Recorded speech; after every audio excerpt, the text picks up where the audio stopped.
Hello everyone, আসসালামু আলাইকুম। আশা করি আল্লাহর অশেষ রহমতে আপনারা সকলে ভালো এবং সুস্থ আছেন। ভিডিওটির টাইটেল এবং থাম্বনেল দেখে বুঝতে পেরেছেন যে এবার আমি নীলফামারীর ডোমার উপজেলা থেকে রাজধানী ঢাকার উদ্দেশ্যে ট্রাভেল করব। এসআর ট্রাভেলসের বিলাসবাহুল হুন্ডা ইউনিভার্স এই এসি বাসটির সাথে। আর সেদিন এই জার্নি আমার জীবনে অন্যতম স্মরণীয় একটি জার্নি ছিল। ভিডিওটি আমি এমনভাবে উপস্থাপন করার চেষ্টা করেছি যে যেন আপনার কাছে এমনটা মনে হয় যে আপনিও আমার সাথে নীলফামারীর ডোমার থেকে ঢাকার উদ্দেশ্যে ট্রাভেল করতেছেন। ভিডিও শেষে আমি বাসের কন্ডিশন, বাসের স্পিড, চালকের দক্ষতা, বাসের সার্ভিস এই সকল বিষয় নিয়ে আমি বিস্তারিত আলোচনা করব। সেই সাথে আপনারা ঢাকা থেকে নীলফামারী কীভাবে যাবেন, কোন কোন অপারেটর চলাচল করবে এই সম্বন্ধেও আমি বিস্তারিত আলোচনা করব। আজকের এই ট্রাভেল জার্নিটা অনেক ইন্টারেস্টিং হতে চলেছে। আশা করি সম্পূর্ণ ভিডিওটি দেখলে আপনাদের অনেক ভালো লাগবে। তো ভিউয়ার্স, আপনারা ভিডিওটি এনজয় করতে থাকুন।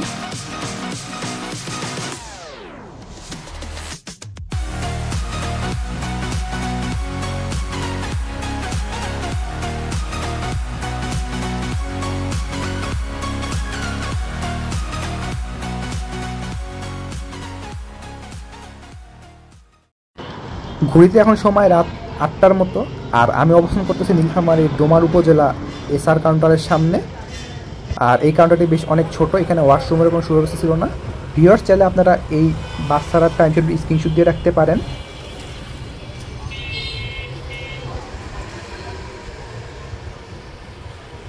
কাউন্টারে আসার পর আমি আমার টিকিটটি বুঝে নিলাম। মূলত ডোমার থেকে ঢাকার ভাড়া নেয় 1600 টাকা করে এসি বিজনেস ক্লাস বাসে। সো একদম রাইট টাইম তথা 8:30টার দিকে আমার বাসটি এসে হাজির। আমার এই বাসটি মূলত পঞ্চগড়ের দেবীগঞ্জ উপজেলা থেকে ছেড়ে এসেছে। দেবীগঞ্জ থেকে ডোমারের টোটাল ডিস্টেন্স প্রায় 7 কিলোমিটারের মতো, খুব বেশি একটা দূরে না। সো ভিউয়ার্স, এখন বাসের ইন্টেরিয়র পর্বে আসা যাক। এই বাসে টোটাল 27টির মতো সিট অ্যাপ্লাই করা হয়েছে 2x1 ফরমেশনে। আর এই বাসে প্রতিটি সিটে ছাড়া লেগ রেস্টের সুব্যবস্থা রয়েছে। বাসের ইন্টেরিয়র বেশ চমৎকারই ছিল। এই হলো বাসের সিটের অবস্থা। সিটগুলো কালার আর কম্বিনেশন আমার কাছে খুব ভালো লেগেছে। তবে হুন্ডাই বাসের সিটের কমফোর্টের দিক দিয়ে আমার কাছে এভারেজ মনে হয়, কেননা এর থেকে ভলভো কিংবা গ্রিনল্যান্ড ডাবল ডেকার সিট আমার কাছে অনেক কমফোর্টেবল মনে হয়েছে। এই বাসে বেশ ভালোই লেগ স্পেস রয়েছে। সেই সাথে সিটের পিছনে এই নেটের ব্যাগে আপনারা আপনার প্রয়োজনীয় জিনিস রাখতে পারেন। আর এই সুইচ টিপে আপনারা সিট উঠাতে বা নামাতে পারবেন এবং লেগ রেস্ট কন্ট্রোল করতে পারবেন। এই হলো হুন্ডাই বাসের ড্যাশবোর্ড। এই বাসে সর্বোচ্চ 160 কিলোমিটার/আওয়ার বেগে স্পিড তুলতে সক্ষম। তবে আমাদের এই বাসটি সেদিন 100তে লক ছিল। এসআর ট্রাভেলসের সব হুন্ডাই বাসগুলোই আমার জানা মতে 100তে লক করা। এই বাসের টিভিরও সুব্যবস্থা রয়েছে। সেই সাথে এই বাসে ফ্রিজেরও সুব্যবস্থা রয়েছে। মূলত বাংলাদেশে যতগুলো হুন্ডাই বাস আছে সব হুন্ডাই বাসগুলোতে ফ্রিজের সুব্যবস্থা রয়েছে। একদম রাইট টাইম তথা 8:35 আমার বাসটি নীলফামারীর ডোমার উপজেলা থেকে রাজধানী ঢাকার উদ্দেশ্যে যাত্রা শুরু করলো। ডোমার থেকে ঢাকা টোটাল ডিস্টেন্স প্রায় 372 কিলোমিটারের মতো। আর এই পথ পাড়ি দিতে আমাদের সময় লাগবে 9 থেকে 10 ঘন্টার মতো। তো ডোমার নীলফামারী আঞ্চলিক মহাসড়ক বেশ অনেক প্রশস্ত, মানে রাস্তা বেশ, এখানকার রাস্তা অনেক উন্নতই বলা চলে। আমি ফার্স্টে মনে করছি রাস্তা অনেক ভাঙাচোরা হবে, অনেক চিপা হবে, বাট রাস্তার এত ভালো কাজ দেখে আমি নিজেও খুব অবাক, কেননা বাংলাদেশের অন্যতম এক প্রত্যন্ত অঞ্চলের রাস্তা যে এতটা ভালো হবে এটা আমার আইডিয়াতে ছিল না। ডোমার থেকে নীলফামারী সদর উপজেলা টোটাল ডিস্টেন্স প্রায় 23 কিলোমিটারের মতো। আর হ্যাঁ ভিউয়ার্স, এর আগে আমি কখনো নীলফামারীতে আসি নাই, এই প্রথম আমার নীলফামারীতে আসা। আর ভিউয়ার্স, আপনারা যারা নীলফামারী থেকে আমার এই ভিডিওটা দেখতেছেন তাদের উদ্দেশ্যে আমি বলতে চাচ্ছি, আপনাদের এই নীলফামারী জেলা আমার কাছে আসলে অনেক ভালো লেগেছে। আমার অন্যতম পছন্দের একটি জেলা হিসাবে বলাই চলে নীলফামারী জেলা। তো যাই হোক, এবার আসি নীলফামারী থেকে ঢাকার উদ্দেশ্যে কোন কোন বাস চলাচল করে। এসি লাক্সারিয়াস বাসের মধ্যে রয়েছে এসআর ট্রাভেলসের হুন্ডাই বাস এবং নাবিল স্ক্যানিয়া বাস। তারা উভয়ই 1600 টাকা করে ভাড়া নেয়। আর এসি ইকোনমি ক্লাস বাসের মধ্যে রয়েছে এসআর ট্রাভেলসের আশোক লিল্যান্ড 12 মিটার চেসিসের উপর নির্মিত বাস। আর ওই বাসটি ভাড়া খুব সম্ভবত 1200 টাকা নেয়। আর নন এসি বাসের মধ্যে বেশ কয়েকটি অপারেটর রয়েছে, যার মধ্যে রয়েছে হানিফ এন্টারপ্রাইজ, শ্যামলী এনার ট্রাভেলস, শ্যামলী পরিবহন, এসআর ট্রাভেলস, নাবিল পরিবহন সহ আরও বেশ কয়েকটি অপারেটর, যাদের প্রত্যেকের ভাড়া খুব সম্ভবত 900 টাকা করে নিয়ে রাখে নীলফামারী থেকে ঢাকার উদ্দেশ্যে।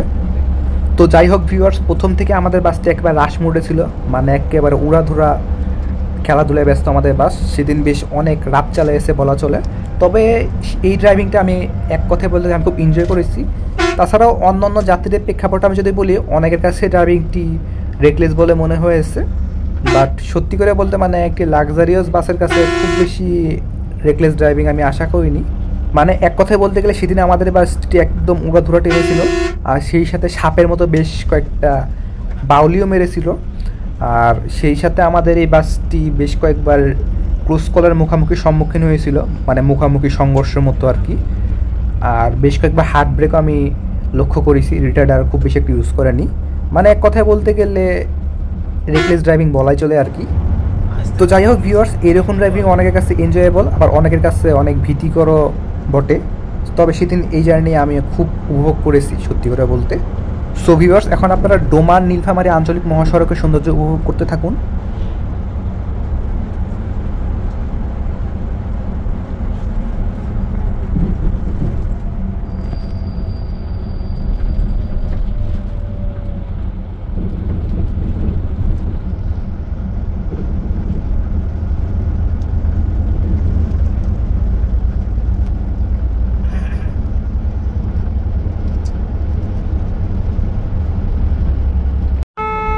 ঘড়িতে এখন 9টা 23 বাজে, আর আমরা এখন অবস্থান করতেছি নীলফামারী সদর উপজেলাতে। এটি হলো মূলত নীলফামারী শহর।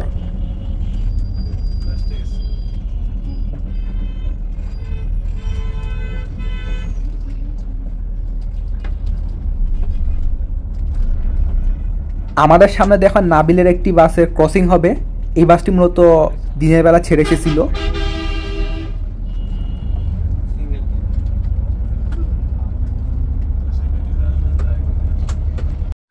ভিউয়ার্স, এখন আমরা নীলফামারী কেন্দ্রীয় বাস টার্মিনাল অবস্থান করতেছি। আর এই হলো আমার ট্যুরমেট, সেদিন বেশ ভালোই রাশ মুড়েছিল উনি। নীলফামারী কেন্দ্রীয় বাস টার্মিনাল আমার কাছে বেশ অনেক ভালো লেগেছে। এখানে একসাথে নাবিলের 2টি বাস রয়েছে, আর সেই সাথে 46 এক্সপ্রেসের স্লিপার বাসও রয়েছে। এই নাবিলের একটি বাস এখন ছেড়ে দিল মাত্রই। এই বাসটি মূলত দেবীগঞ্জ থেকে ছেড়ে এসেছিল। ভিউয়ার্স, এখন আমরা অবস্থান করতেছি নীলফামারী সৈয়দপুর আঞ্চলিক মহাসড়কে। তো আপনারা এই মহাসড়কের সৌন্দর্য উপভোগ করতে থাকুন।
অবস্থান করতেছি সৈয়দপুর উপজেলায়। আর এই জায়গায় মূলত পঞ্চগড় আর রংপুর রাস্তা আলাদা হয়। হাতের ডান দিকে চলে গিয়েছে ঠাকুরগাঁ পঞ্চগড়ের রাস্তা, আর বাম দিকে রংপুর হয়ে একদম আমরা ঢাকার উদ্দেশ্যে যাত্রা করতেছি। আর এই জায়গার নাম মূলত ওয়াবদার মোড়। আমরা এখন অবস্থান করতেছি সৈয়দপুর কেন্দ্রীয় বাস টার্মিনালে। আর একটা কথা বললেই নয়, মূলত সৈয়দপুর উপজেলা মূলত আমাকে নীলফামারী জেলা থেকে বেশ অনেক উন্নত লেগেছে। আর সেদিনই আমাদের এই বাসে খুব বেশি একটি যাত্রী ছিল না। পরে রংপুর কামারপাড়া বাস স্ট্যান্ডে আমাদের বাসটি ঘুরে মূলত যাত্রী সংকটের কারণে, আর সেখান থেকে বেশ কিছু যাত্রী উঠে। সো ভিউয়ার্স, এখন আমরা অবস্থান করতেছি সৈয়দপুর রংপুর আঞ্চলিক মহাসড়কে। এই জায়গার রাস্তা খুব বেশি একটি ভালো আমি বলবো না, মূলত রংপুরের আগে রাস্তা বেশ অনেক শুরু হয়ে গেছে। সেখানে একটা গাড়িকে ওভারটেক দেওয়া বেশ অনেক কষ্টসাধ্য ব্যাপার ছিল। সামনে ভিডিও কিছু অংশ গেলে আপনারা তা বুঝতে পারবেন।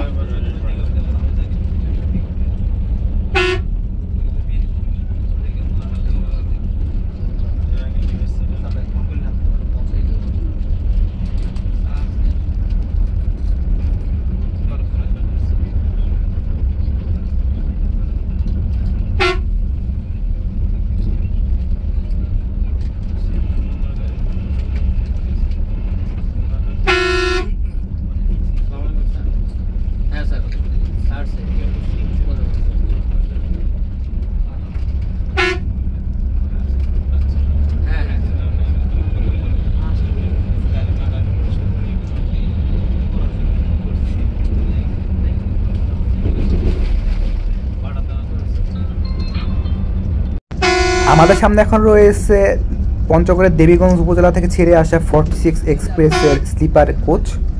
আর সেদিন এই স্লিপার কোচ বেশ ধীরে সুস্থে চালাতেছিল। আমরা এখন রংপুরের পাগলাপীরে অবস্থান করতেছি।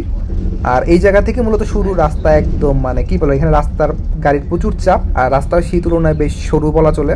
সামনে একটা ট্রাককে ওভারটেক দিতে মানে আমাদের দুই গাড়ির অবস্থা একেবারে খারাপ হয়ে যাচ্ছিল।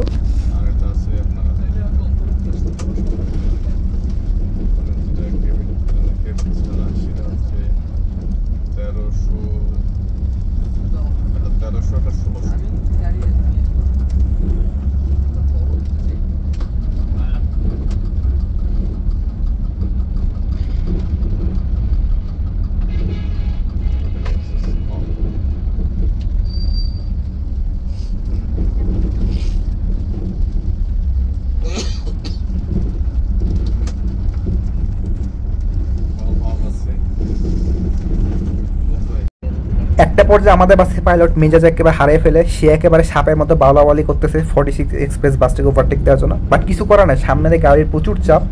এই ছিল অবস্থা সেদিন।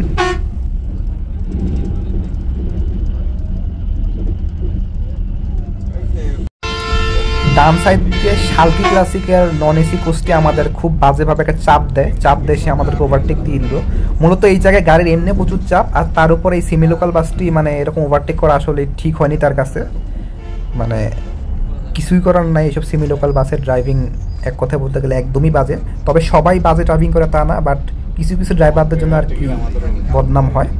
সো এই জায়গায় রাস্তার হয়তো সম্প্রসারণের কাজ চলতেছে। আর সামনের এই শালকি ক্লাসিক একটা পর্যায়ে সে 46 এক্সপ্রেস স্লিপার বাসটাকে ওভারটেক দিয়ে গায়েব হয়ে যায়। শালকি মূলত নীলফামারীর ডোমার উপজেলায় প্রবাহিত একটি নদীর নাম, আর এই নদীর নাম দিয়ে মূলত বাসের নাম রাখেছে শালকি ক্লাসিক।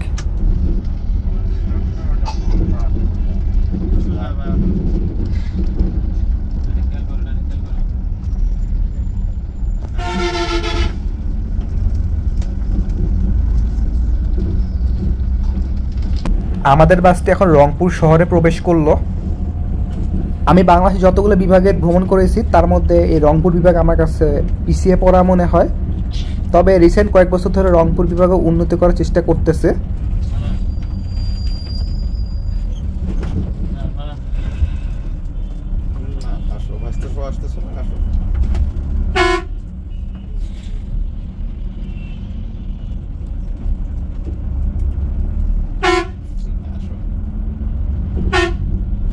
আমাদের বাসটি এখন রংপুর কামারপাড়া বাস স্ট্যান্ডে আসলো, মূলত যাত্রী সংকটের কারণে আর কি রংপুর কামারপাড়া ঘুরে আসা। আর সামনে ছিল রংপুর থেকে ঢাকা উদ্দেশ্যে ছেড়ে যাওয়া আরেকটি এসআর ট্রাভেলস হুন্ডাই বাস।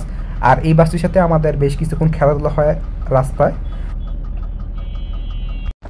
সো ভিউয়ার্স, এখন আমরা মডার্ন মোড়ে অবস্থান করতেছি।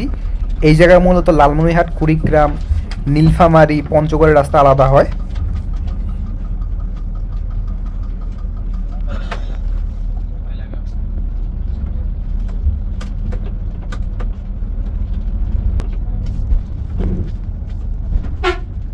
আমাদের বাসটি মূলত এখন রং সাইড দিয়ে মারতেছে, মূলত শর্টকাট, আর সেই সাথে সামনে হালকা পাতলা জ্যাম রয়েছে, তার জন্য আর কি রং সাইড দিয়ে মারা। তবে রাস্তার এই সকল রং সাইড মারা আমি সাপোর্ট করি না, কেননা বলা চলা যায় না যে কখন না কখন দুর্ঘটনা ঘটে। ভিউয়ার্স, এখন আমাদের সামনে রয়েছে হানিফ ভলভোর অন্যতম ভাইরাল একটি বাস, যার রেজিস্ট্রেশন নাম্বার হচ্ছে 150371। আর এই বাসটি ভাইরাল হওয়ার অন্যতম কারণ হলো বেশ কয়েক বছর আগে ভারতীয় বিখ্যাত travel blogger travel with Soumit da, উনি এই বাসে করে চট্টগ্রাম থেকে ঢাকার উদ্দেশ্যে ট্রাভেল করেছিলেন। আর সেদিন ওই বাসের পাইলট ছিল সাইজুদ্দিন কাকা। আর ওনার ওই ট্রাভেল ব্লগে সেদিন এই বাসটি বেশ ভালোই তাফালিং করেছিল। এছাড়াও 2022 সালেও এই বাসটি আমার টুরমেট ছিল চট্টগ্রাম থেকে ঢাকার আসার সময়। আর সেই রাতেও আমার সময়ও এই বাসটা বেশ ভালোই তাফালিং করেছে। সেবার মাত্র 3.5 ঘন্টার মধ্যে আমি চট্টগ্রাম থেকে ঢাকায় পৌঁছাই। আর সামনে যে সকল বাস পেয়েছি না সবাইকে ওভারটেক করেছিল। আর আমার সময় পাইলট ছিল সাইজুদ্দিন কাকা। তবে আজকে এই বাসে পাইলট কে ছিল এটা আমি শিওর বলতে পারতেছি না। তবে এই বাসটি বেশ ভালোই খেলেছিল সেই দিন। তবে একটা পর্যায়ে সে এই এসআর ট্রাভেলসের হুন্ডাইয়ের কাছে হার মানতে বাধ্য হয়, কেননা আমাদের বাসটিও কম তারস না।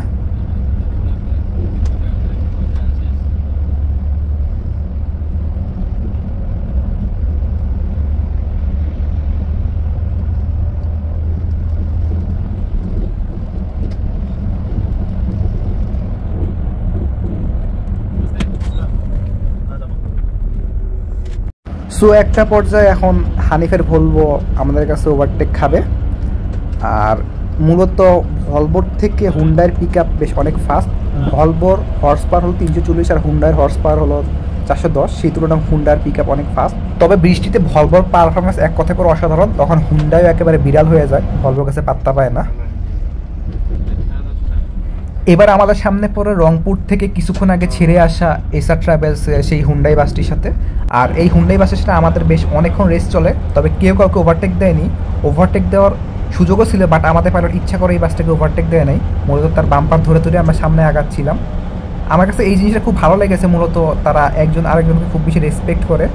আর এরকম আসলে সহযোগিতামূলক ড্রাইভিং করা, এই জিনিসটা আমার কাছে খুব ভালো লেগেছে। তারা কেউ কারোর সাথে পারাপারি করতেছে না, যে যার মতো চালাচ্ছে, আর পারলে একজন আরেকজনকে সহযোগিতা করতেছে। এই জিনিসটা আমার কাছে আসলে খুব ভালো লেগেছে সেই দিন। এখন আমাদের সামনে পড়ে এসআর ট্রাভেলসের নন এসি আশোক লেল্যান্ড বাসটি। আর এই আশোক লেল্যান্ড বাসটি একটা পর্যায়ে এই দুই হুন্ডাই বাসকেই ছেড়ে দেয়।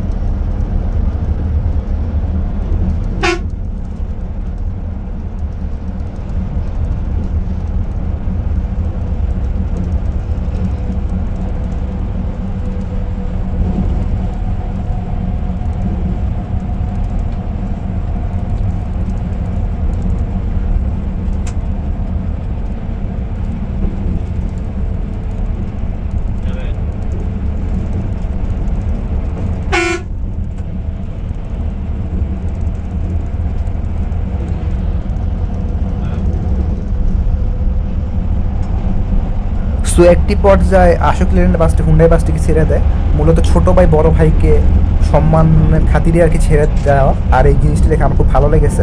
এই বাসটি কোনো পারাপারি করে নেই, সে ভদ্রভাবে ছেড়ে দিচ্ছে। ইভেন আমরাও যখন তার কাছে সাইড চেয়েছি, সে আমাদেরকে ভদ্রভাবেই ছেড়ে দেয় একটা পর্যায়ে।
আমাদের এই বাসটি এখন 100 কিলোমিটার/আওয়ার বেগে ছুটে চলছে।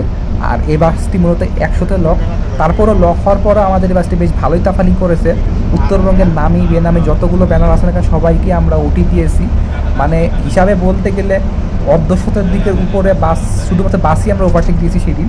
সবগুলো ভিডিও করা আমার পক্ষে সম্ভব হয়নি, বাট যেগুলো মেন ভিডিও, ভালো ভালো বাস যেগুলো ওভারটেক করেছে সেগুলো আর কি আমি মানে তুলে ধরার চেষ্টা করেছিলাম সেদিন। ভিউয়ার্স, একটা জিনিস আমি আপনাদের সাথে শেয়ার করতে চাই, আমি বাংলাদেশে যতগুলো জেলায় ভ্রমণ করেছি না কেন, মানে উত্তরবঙ্গের গাড়িগুলো আমার কাছে অনেক রেকলেস ড্রাইভিং করতে দেখেছি। মানে উত্তরবঙ্গের বাসগুলো যেভাবে টানে, বাংলাদেশের অন্যান্য প্রান্তের বাস অত বেশি একটা টানে না, মানে উত্তরবঙ্গের তুলনায় ওরকম টানে না, তারা বেশ ভালো রেকলেস চালায়। মানে সেমি লোকাল বাস এখানে কোনো অংশেই কম না। আর এই মানে এত টানার কারণ আমি একটা জিনিস ফাইন্ড আউট করতে পেরেছি, তা মূলত হলো মানে উত্তরবঙ্গের ডিস্টেন্স অনেক বেশি রাজধানী থেকে, তার জন্য আর কি গাড়ি এরকম টেনে চালানো। আর সেই সাথে উত্তরবঙ্গের যাত্রীরাও স্পিডি ড্রাইভিং খুব পছন্দ করে। মূলত এই সকল কারণে আর কি উত্তরবঙ্গের বাসগুলো বাংলাদেশের অন্যান্য প্রান্তের বাসের তুলনায় বেশ অনেক রেকলেস চালায়। তো কথা বলতে বলতে এখন আমরা কুড়িগ্রাম রুটের হানিফের একটি বাসকে ওভারটেক দিয়ে দিলাম।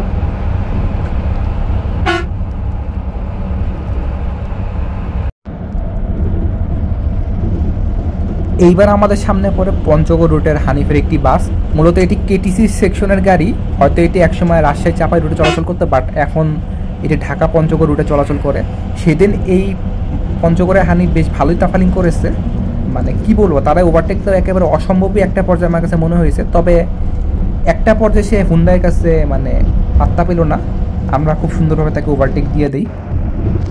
আমি যখন আমার সিটে বসে ভিডিও করতেছিলাম তখন আমাদের বাসার গাইড ভাই আর কি ভিডিওটা লক্ষ্য করেছেন, তো উনি একটা পর্যায়ে নিজে ডেকে আর কি আমাকে সামনে আসতে বলেন ভিডিও করার জন্য। সো ভিউয়ার্স, আমি একটা পর্যায়ে সামনে আসি, তবে সামনে আমি বেশিক্ষণ ভিডিও করতে পারিনি, কারণ আমার একটু ব্যাক পেইনের সমস্যা রয়েছে, যার ফলে আমি সামনে খুব বেশিক্ষণ বসিনি। তো যতটুকু ফুটেজ নেওয়ার প্রয়োজন ততক্ষণে আমি সামনে বসে ভিডিও নিয়েছি। তবে একটা পর্যায়ে পিঠে যখন ব্যথা শুরু হয়েছে তখন আমি আবার সিটে গিয়ে ভিডিও করতেছিলাম। তো সুপারভাইজার ভাই একটা পর্যায়ে আমার এই ইউটিউব চ্যানেলটিও সাবস্ক্রাইব করে দেয়। সো ভিউয়ার্স, এখন আমি আপনার সাথে একটি কথা বলতে যাচ্ছি। মূলত এই তো কয়দিন আগে যে আমি দিনাজপুর থেকে চট্টগ্রামের উদ্দেশ্যে যে হানিফে যে বাসটি ট্রাভেল করেছি, ওই বাসের সুপারভাইজার আমার সাথে বেশ খারাপ বিহেভিয়ার করেছিল। মূলত মানে বাসের ভিডিও কেন করতেছি তার কাছে খুব খারাপ লাগতেছিল। মূলত সে পোক যাত্রী তুলবে, ভিডিও করলে তার নাকি অসুবিধা হয়, এগুলো বললো। মূলত পোক যাত্রীর জন্য আর কি আমি ভিডিও করতে পারবো না, এই ছিল তার কথা। মানে তার বিহেভিয়ারটা দেখছিনি কেমন ছিল, বাট এই বিষয়টা আমার কাছে খুব খারাপ লেগেছে। অথচ আজকেই আরেক সুপারভাইজার, এসআর ট্রাভেলসেরই সুপারভাইজার, উনি নিজে ডেকে আর কি আমাকে সামনে আসতে বলেছে। এই বিষয়টা দেখে আমার খুব ভালো লেগেছে। মানে সত্যি করে বলতে, মানে পরিবহন সেক্টরের মানে অনেক ধরনের মানুষ আছে এখানে, ভালো মানুষও আমি দেখেছি, খারাপ মানুষও দেখেছি। শুধুমাত্র হাতে কোনো কয়েকজন খারাপ মানুষের জন্য আর কি এই পরিবহন সেক্টরের দুর্নাম হয়। এর আগেও আমি যতবার ট্রাভেল ব্লগ করেছি না কেন, অনেক পাইলট কিংবা স্টাফদের কাছ থেকেও আমি বেশ ভালো আর কি ব্যবহার পেয়েছিলাম। অনেকে তারা আমাকে ভিডিও করতে সহযোগিতা করেছেন।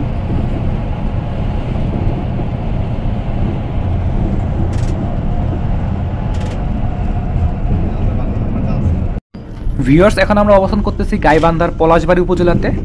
আর এই জায়গা মূলত গাইবান্ধা এবং রংপুর রাস্তা আলাদা হয়।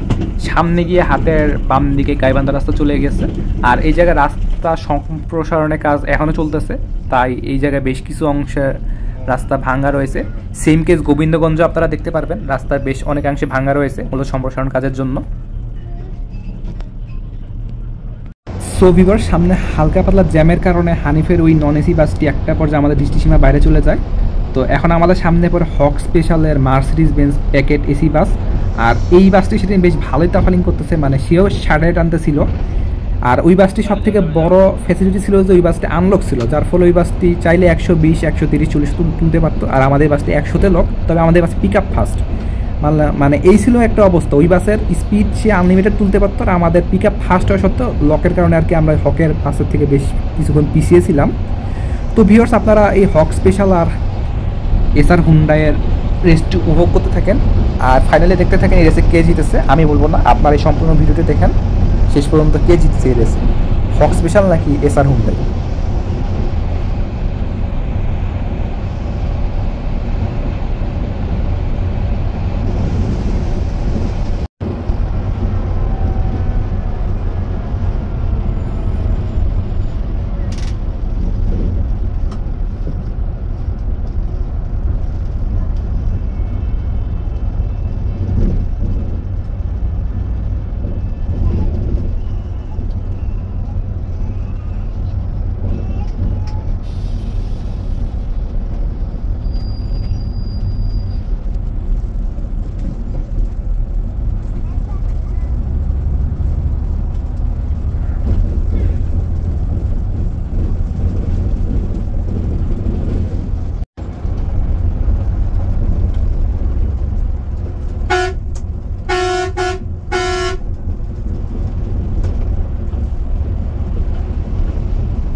সো ফাইনালি এখন আমরা হক স্পেশালে মার্সিডিজ বেঞ্জ প্যাকেট বাসটাকে ওভারটেক দিয়ে দিলাম। আর এই বাসের পারফরমেন্স বেশ ভালোই দেখেছি আমি। তো আপনারা যারা ঢাকা থেকে কুড়িগ্রামের উদ্দেশ্যে ট্রাভেল করতেছেন একটু স্পিডি ড্রাইভিং, তারা চাইলে হক স্পেশালের এই এসি বাসটিকে ট্রাই করে দেখতে পারেন। এই বাসটি বেশ ভালোই টানে, আর সেই সাথে তাদের যে ওয়ান যে এসি বাস রয়েছে সেটিও বেশ ভালো টানে, ইভেন তাদের নন এসি বাসগুলো বেশ ভালোই টানে চালায়। সো ভিউয়ার্স, এখন আমরা অবস্থান করতেছি গাইবান্ধার গোবিন্দগঞ্জ উপজেলায়। এই জায়গায় মূলত দিনাজপুরের রাস্তা আলাদা হয়, হাতের ডান দিকে চলে গিয়েছে দিনাজপুরের রাস্তা। আর আমার দিনাজপুর ট্রাভেল ব্লগ আপনারা অনেকেই দেখেছেন, যারা দেখেননি চাইলে দেখে আসতে পারেন। আমি ডিসক্রিপশন বক্স আর আই বাটনের লিঙ্ক দিয়ে দিচ্ছি আমার চট্টগ্রাম থেকে দিনাজপুর কীভাবে আসলাম সেই ট্রাভেল ব্লগটির। সো আবারও সেই পঞ্চগড়ের হানিফের সাথে আমাদের দেখা। আর সেদিন এই বাসটি বেশ ভালোই টেনে চালাচ্ছিল, একটা পর্যন্ত সে আমাদের ডিসি সীমার বাইরে একেবারে চলে গিয়েছিল। মূলত সে আনলক গাড়ি, সে চাইলে 140ও টানতে পারে, যার ফলে সে হয়তো 120-30 রেঞ্জে চালে হারিয়ে গেছিলো। তো আবারও তার বাম্পার আমরা ধরতে পারছি, তবে এইবার সে আর আমাদের হাতে রক্ষা পায়নি। একটা পর্যায়ে সে আমাদের কাছে ওভারটেক খেয়ে যায়।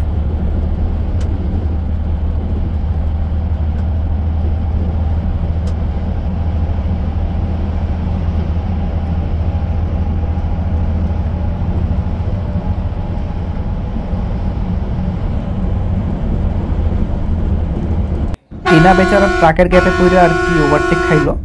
আর এই এনা মোস্ট প্রবাবলি রংপুরের এনা, আর এনাও মোটামুটি বেশ ভালোই টানতেছিল সেদিন। আসলে কি উত্তরবঙ্গে সব গাড়ি টানে, মানে কেউ ভ্যালকামি করে না, খুব রেয়ারই আর কি ভ্যালকামি করতে দেখেছি, বেশিরভাগ গাড়ি টেনে চালায়। সো এবার আমাদের সামনে পড়ে দিনাজপুরে মার্সিডিজ বেঞ্জ হানিফের প্যাকেট বাস। এই বাসটি মূলত এনায় যাওয়ার কথা ছিল গত বছরের, তবে 5ই আগস্টে আওয়ামী লীগ সরকারের পতনের পর আর কি এনা তাদের বেশ কয়েকটি বাস আর কি হানিফের কাছে সেল করে দেয়, যার মধ্যে আর কি দিনাজপুর এবং পঞ্চগড় রুটে তাদের ওই মার্সিডিজ বেঞ্জ বাসগুলো চলাচল করে। তবে এই বাসটি মূলত দিনাজপুর রুটের গাড়ি। আর দিনাজপুর রুটের হানিফ খুব বেশি একটা টানে না, আমি যতবার আমার সামনে পড়েছি কিংবা আমি যতবার ট্রাভেল করেছি না কেন, দিনাজপুর হানিফ কেন জানি খুব বেশি একটা টানে না। সো এই হানিফের মার্সিডিজ বেঞ্জও অন্যান্য হানিফের মতো খুব বেশি একটা টানতেছিল না, সে আর কি এভারেজে চালাচ্ছিল। একটা পর্যায়ে এই হানিফ ভদ্রভাবে আমাদেরকে সাইড দিয়ে দেয় আর আমরা সামনে আগে চলে যাই।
ভিউয়ার্স, এখন আমরা বগুড়া শহর অবস্থান করতেছি, আর পিছনে বগুড়া বিমান মোড়কে ফেলে আসলাম।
আমাদের সামনে রয়েছে দিনাজপুরের স্থানীয় 2 অপারেটর রাহাবার এবং আহাদ। আহাদের এই এসি বাসটি সেদিন বেশ ভালোই টেনেছিল, আর রাহাবার মূলত ঠান্ডা মাথার গাড়ি, সে মূলত মানে ঠান্ডা মাথা চালাতে পছন্দ করে। আর রাহাবার একটা সময় দিনাজপুরের স্বনামধন্য অপারেটর ছিল, যখন দিনাজপুরে হানিফ নাবিলের মতো বড় বড় ব্যানার ছিল না, তখন রাহাবার, হক এন্টারপ্রাইজ এই সকল স্থানীয় ব্যানারদের বেশ ভালোই আধিপত্য ছিল। এখন আর তাতে আগের মতো খুব বেশি একটা জলুস নেই, তবে রাহাবার আর কি আবার কামব্যাক করার চেষ্টা করতেছে। রিসেন্ট তাদের এসি মার্সিডিজ বেঞ্জও যুক্ত করেছে। সো ভিউয়ার্স, আহাদের এসি বাসটি শ্যামলী RM2 এসি বাসকে ওভারটেক দিয়ে দিয়েছে। এখন আমরা ওই শ্যামলী RM2 এসি বাসকে ওভারটেক দিব। শ্যামলী RM2 এসি বাসটি মোস্ট প্রবাবলি নওগাঁ থেকে ছেড়ে এসেছে। একটা সময় শ্যামলী তাদের RM2 গাড়ি নিয়ে বেশ ভালোই বিজনেস করেছিল। মূলত 2004 সালে তারাই বাংলাদেশের সর্বপ্রথম আর কি SKS থেকে নির্মিত RM2 গাড়ি আনে। তাদের 2004 মডেলের RM2 গাড়ি এখনও টিকে আছে, সেগুলো মূলত এখন স্লিপার করে দিছে। সো ভিউয়ার্স, কথা বলতে বলতে আমরা এখন শ্যামলী RM2 গাড়িকে ওভারটেক দিলাম। আর শ্যামলী SP সেকশনের জৌলুস এখন আর আগের মতো নাই। শ্যামলী নামটি মূলত শ্যামলী এনার ট্রাভেলসের জোরেই চলে। তাও এনার ট্রাভেলসের হুন্ডাই বাসগুলো মোটামুটি ভালো কন্ডিশনে আছে। তাদের নন এসি বাসও যে খুব বেশি একটা ভালো কন্ডিশন আছে তা বলবো না, তারা ওই হুন্ডাই বাসের নাম নেই চলে। ও হ্যাঁ ভিউয়ার্স, আপনাদের সাথে আসল কথা তো শেয়ার করা হলো না। আমার এই বাসটির বয়স প্রায় 9 বছরের মতো। মূলত 2016 সালে আর কি এসআর ট্রাভেলস এই বাসটিকে তাদের ফ্লিটে যুক্ত করে। প্রায় 9 বছরের মতো হবে আমার এই বাসটির বয়স। সেই তুলনায় এই বাসের কন্ডিশন এখনও পুরো মাখনের মতো, মানে কোনো মতোই মনে হবে না যে বাসের বয়স যে এত। বাসের pick up, engine condition, cabin noise সব কিছুই মানে একদম পারফেক্ট। 9-10 বছর পুরাতন গাড়ির কাছে আপনার যে এত ভালো একটা আউটপুট পাবেন, মানে তা একেবারে এসআর ট্রাভেলসের কাছেই সম্ভব। তারা তাদের বাসগুলো বেশ ভালোই যত্ন করে রাখে। স্পেশালি তাদের হুন্ডাই বাসের কথা বলতেছি, তাদের হুন্ডাই বাসগুলো তারা বেশ ভালোই মেনটেন্যান্স করে। আর সার্ভিসও মোটামুটি বেশ ভালোই ছিল। যেহেতু কথায় কথা সার্ভিসের কথা এসে পড়লো, সার্ভিস মোটামুটি ভালোই ছিল উত্তরবঙ্গ হিসাবে। তবে আপনি যদি গ্রিন লাইন কিংবা সোহাগের সাথে কম্পারিজন করেন, সেই তুলনায় এসআর ট্রাভেলস কিছুটা হলো পিছিয়ে রয়েছে, যা আমি আমার ভিডিওর লাস্টের অংশে বিস্তারিত তুলে ধরবো।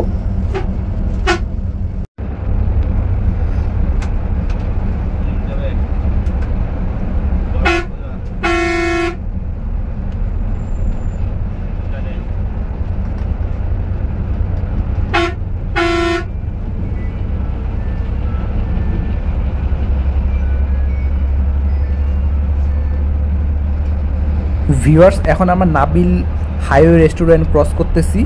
আর এটি মতো উত্তরবঙ্গের সব থেকে আধুনিক হাইওয়ে হোটেল। একটা সময় ফুড ভিলেজ বেশ ভালো হাইপে ছিল, এখন সেই জায়গাটা দখল করেছে নাবিল হাইওয়ে রেস্টুরেন্ট। তো ফুড ভিলেজের কথা বলতে বলতে আমরা এখন ফুড ভিলেজে আইসা পৌঁছালাম। আর এই ফুড ভিলেজ হোটেল মূলত এসআর ট্রাভেলসের নিজস্ব মালিকানাধীন হোটেল। এই হোটেলটি বেশ অনেক পুরাতন, তা মূলত 1999 বা 2000 সালের দিকে এই হোটেলটি প্রতিষ্ঠা করা হয়েছিল। তবে এত পুরাতন হোটেল হওয়া সত্ত্বেও এই হোটেলের জৌলুস এখনও রয়েছে। ইভেন বাংলাদেশের অন্যান্য প্রান্তের যতগুলো হোটেল আছে সবগুলো হোটেলের সাথে আমি তুলনা দিই, এই এসআর ট্রাভেলসের এই ফুড ভিলেজ হোটেল আমার কাছে বেশ অনেক ভালো লাগে। ভিউয়ার্স, এখন আমরা হাটিকুমরুল ইন্টারচেঞ্জে অবস্থান করতেছি। আর এই ইন্টারচেঞ্জের বেশ কয়েক জায়গার কাজ সম্পূর্ণ হয়েছে। এখন আমরা যে র্যাম্পে উঠবো এই জায়গার কাজটিও সম্পূর্ণ হয়েছে। সো এই হাটিকুমরুল মোড়ে মূলত রাজশাহী আর উত্তরবঙ্গ রংপুর এবং পাবনা রাস্তা আলাদা হয়। আর এই ইন্টারচেঞ্জের কাজ যখন শেষ হয়ে যাবে, তখন এই ইন্টারচেঞ্জে বাংলাদেশের সব থেকে সুন্দর ইন্টারচেঞ্জ হবে। আর এই কাজটি সম্পূর্ণ হতে আমার কাছে মনে হচ্ছে 1 বছরের বেশি সময় লাগবে।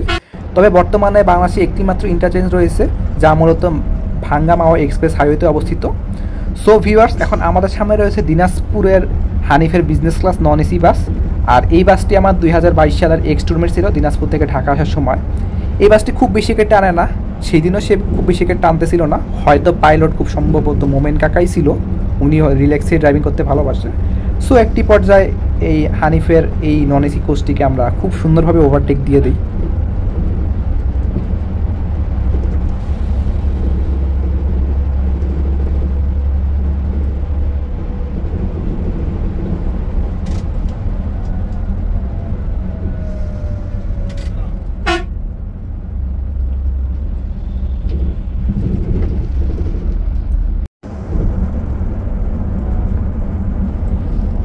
আমাদের সামনে এখন এনার নন এসি একটি বাস রয়েছে। এই বাসটি বেশ ভালোই টানতেছিল, তবে একটা পর্যায়ে সে যখন বুঝতে পারছে তার পিছনে হুন্ডাই রয়েছে, সে ভদ্রভাবে একেবারে ছেড়ে দেয়, সে কোনো পারাপারি করেনি। আর এই এনার বাসটি হয়তো রংপুর বা কুড়িগ্রাম থেকে ছেড়ে এসেছে, আমি শিওর না। যারা এক্সপার্ট আছেন তারা হয়তো ভালোভাবে বলতে পারবেন এই বাসটি কোন রুটের গাড়ি আসলে।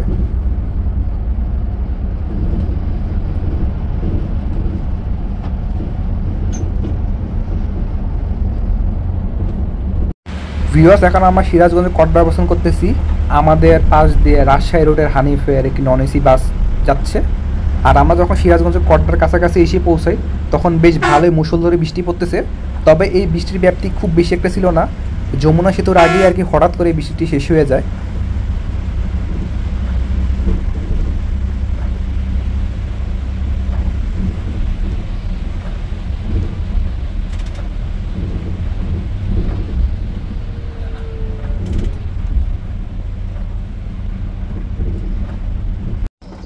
আমরা এখন যমুনা সেতু টোল প্লাজার খুব কাছাকাছি জায়গায় অবস্থান করতেছি। মূলত টোল প্লাজা থেকে এই জ্যামের সৃষ্টি। এই জ্যামে আমাদের 15 থেকে 20 মিনিটের মধ্যে স্টে করা লেগেছিল।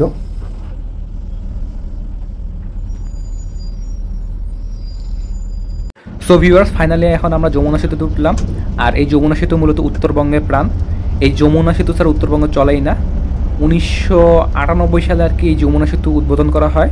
এর আগে উত্তরবঙ্গের গাড়িগুলো আর কি আরিচা ঘাট দিয়ে ঘুরে পাবনা হয়ে যেত। আর 2003 সালে এই যমুনা সেতু আর কি উদ্বোধন হয়। আর পাশে রয়েছে যমুনা রেল লাইন, তবে এই রেল লাইন এখন আর কাজে লাগে না, কেননা নতুন যমুনা সেতু রেল লাইন উদ্বোধন হয়ে গেছে। যমুনা সেতু টোটাল ডিস্টেন্স 4.8 কিলোমিটার। আর এটি বাংলাদেশের দ্বিতীয় বৃহত্তম সেতু। একটা সময় এটি প্রথম ছিল, বাট পদ্মা সেতু হওয়ার পর এটি বর্তমানে দ্বিতীয় বৃহত্তম স্থানে অবস্থান করতেছে।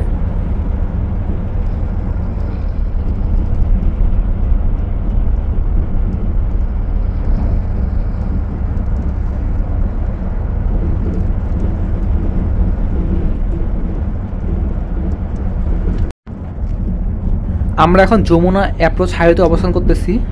মাত্র 3-4 মাস আগেও কিন্তু এই রাস্তার কাজ পুরোপুরি কমপ্লিট হয় না, তখন সিঙ্গেল রোড ছিল। বাট সামনের কোরবানি ঈদের উপলক্ষে আর কি এই রাস্তাটি 2 লেন খুলে দেয়। সো এখন এই রাস্তাটি একদম 4 লেন হয়ে যায়, যার ফলে গাড়িগুলো বেশ ভালোই টেনে যায়।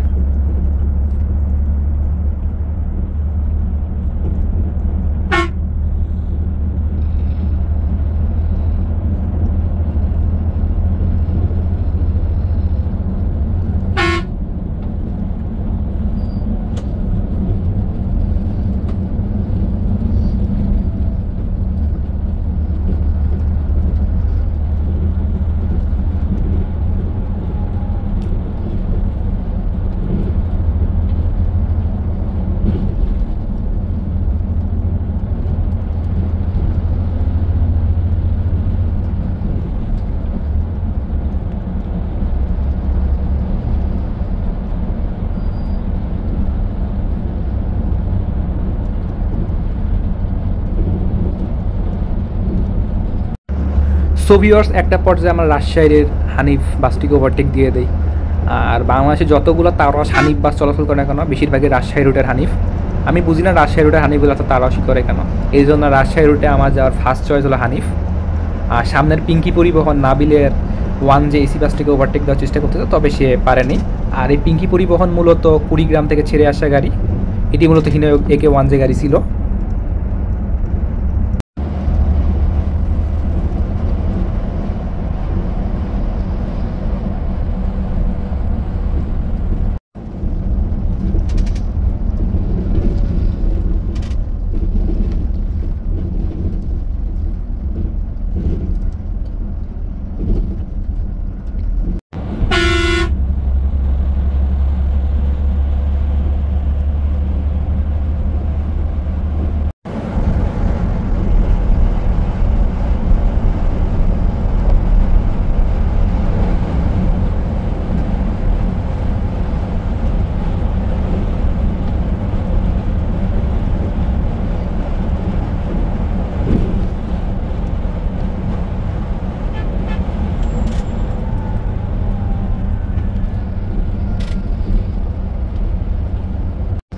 ভিউয়ার্স, মাত্রই আমরা পিছনে টাঙ্গাইলের এলেঙ্গা বাস টার্মিনাল ফেলে এসেছি। সো অফিসিয়ালিভাবে এখন আমরা ঢাকা টাঙ্গাইল মহাসড়কে উঠলাম। আর এই ঢাকা টাঙ্গাইল মহাসড়ক 4 লেন হওয়া সত্ত্বেও আমার কাছে বেশ কিছুটা চিপা মনে হয়। মূলত সার্ভিস লেন করার কারণে আর রাস্তা আর কি একটু চিপা হয়েছে, যার ফলে পাইলটরা গাড়ি ওভারটেক দিতে একটু অসুবিধা ফিল করেন। যেমনটা সিরাজগঞ্জ রংপুরের হাইওয়ে যেমনটা প্রশস্ত, বাট সেই তুলনায় এই ঢাকা টাঙ্গাইল হাইওয়ে কিছুটা সংকুচিত আমার কাছে মনে হয়েছে।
সামনে কি ট্রাক অ্যাক্সিডেন্ট করার কারণে আর কি ছোটোখাটো জ্যামের সৃষ্টি হয়। আর আমাদের সামনে যে ডেস্টাবেস দেখতে পাচ্ছেন, সেই ডেস্টাবেস সেদিন বেশ ভালোই সাঁটাইছে। ফার্স্টে আমি মনে করছি ডেস্টাবেস খুব বেশি একটা টানবে না, ভেলকামি করবে, বাট এই ডেস্টাবেস একেবারে অন্যরকম ছিল। তার বাম্পার একেবারে আমরা হারিয়ে ফেলি, মূলত জ্যামের ফাঁকে সে একেবারে আমাদের দৃষ্টিসীমার বাইরে চলে যায়, যার ফলে পরে আর তার বাম্পার আমরা একেবারে খুঁজে পাইনি। আর এই সামনে সেই ট্রাক, সে চাকা ভাঙে আর কি অ্যাক্সিডেন্ট করছে, যার ফলে আমরা এই জ্যামে কিছুক্ষণ আর কি স্টে করি।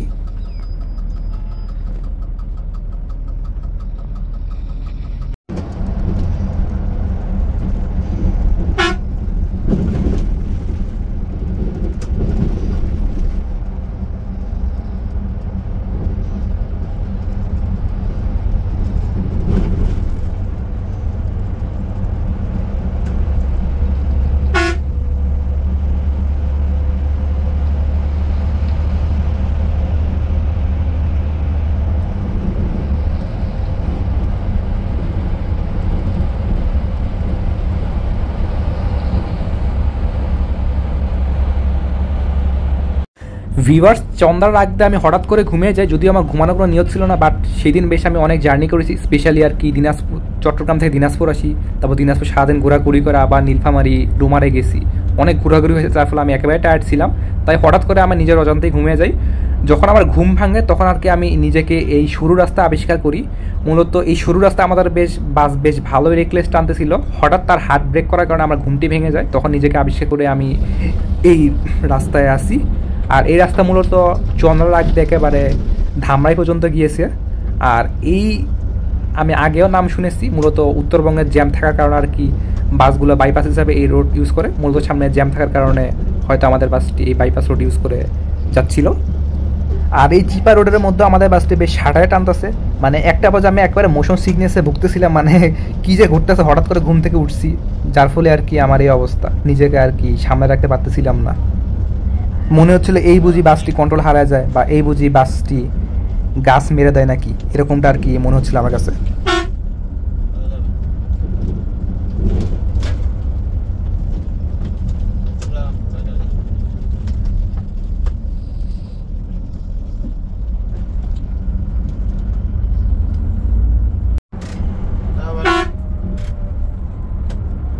সো ভিউয়ার্স, এখন আমরা সাভার অবস্থান করতেছি। সো আমার ডেস্টিনেশন থেকে খুব বেশি একটি দূরে নেই, আর অল্প কিছুক্ষণের মধ্যে হয়তো আমার জার্নি শেষ হতে যাচ্ছে। সো এবার এই বাসে ভালো এবং খারাপ দিক নিয়ে আসি। প্রথমে ভালো দিক নিয়ে আলোচনা করা যাক। বাসের সার্ভিস আমি মোটামুটি বেশ ভালোই পেয়েছি, স্টাফদের বিহেভিয়ার যথেষ্ট ভালো ছিল, বাসের কন্ডিশন ছিল এক কথায় পুরো টপ নচ। মনে হচ্ছিল যে আমি প্যাকেট বাসে আসি, অথচ এই বাসের বয়স কিন্তু 10 বছর, প্রায় 10 বছরের কাছাকাছি। সেই তুলনায় বাসের কন্ডিশন বেশ অনেক বেটার। আর পিক আপ ছিল একেবারেই মাখন, হুন্ডাইয়ের পিক আপের কাছে কেউ সেদিন পাত্তা পাচ্ছিল না। আর সিট আমার কাছে খুব বেশি একটি কমফোর্টেবল মনে হয় না। হ্যাঁ, কমফোর্টেবল ছিল, বাট লাক্সারিয়াস বাস হিসাবে যদি আমি ভলভো কিংবা গ্রিনল্যান্ড ডাবল ডেকারের সাথে কম্পারিজন করি, সেই তুলনায় কিছুটা পিছিয়ে রয়েছে। আর সার্ভিস, হ্যাঁ সার্ভিস অবশ্যই ভালো ছিল, বাট গ্রিনল্যান্ড কিংবা সোহাগের তুলনায় কিছুটা পিছিয়ে ছিল। কেননা প্রথমত এই বাসে আমি ব্রিফিং শুনতে পারিনি, সেই সাথে বেশ কিছু কাউন্টারে বেশ অনেকক্ষণ দাঁড়িয়ে ছিল। আমার কাছে সবথেকে বেশি অবাক লাগে যে গাড়ি হচ্ছে দেবীগঞ্জের গাড়ি, অথচ সে রংপুরে কামারপাড়া থেকেও যাত্রী তুলছে। এই জিনিসটা আমার কাছে খুব অবাক লাগছে, কেননা দেবীগঞ্জ থেকে রংপুর ডিস্টেন্স প্রায় অনেক দূর, প্রায় 100 কিলোমিটারের মতো। তারপর রংপুর থেকেও যাত্রী তুলেছে, এই বিষয়টা আমার খুবই অবাক লেগেছে। অথচ পঞ্চগড় থেকে ঢাকা যখন ট্রাভেল করে হানিফ ভুলভুত করে, তখন তো তারা রংপুর থেকে যাত্রী তুলে নেয়। সো রেটিংয়ে যদি আসি, ড্রাইভিংয়ে আমি 10-এর ভিতর 9 দিব, সার্ভিস আমি 10-এর ভিতর 8.5 দিব। সো এখন আমি গাবতলী মাজার রোড কাউন্টারে অবস্থান করতেছি। এতক্ষণ সাথে থাকবার জন্য ধন্যবাদ। আর ভিডিওটি ভালো লাগে লাইক কমেন্ট সাবস্ক্রাইব করে দিন।